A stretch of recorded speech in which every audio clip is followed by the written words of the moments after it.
بسم اللہ الرحمن الرحیم۔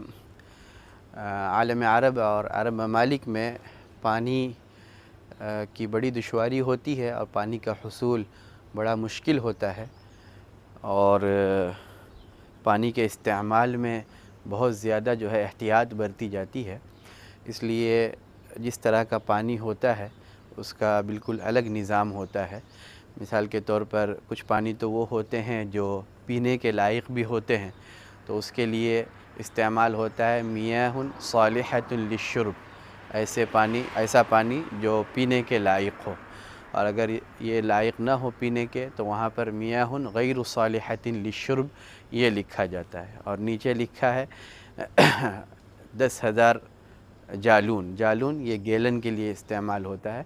اور اسی طرح کچھ پانی ایسے ہوتے ہیں جو سیوریج وغیرہ کے یا نالے کے یا جو اس طرح کے پانی ہوتے ہیں جو استعمال کے لائق نہیں ہوتے، تو پھر اس پر میاہ مجاری اس طرح یہ وضاحت ہوتی ہے، تاکہ اسی اعتبار سے پانی کا استعمال ہو۔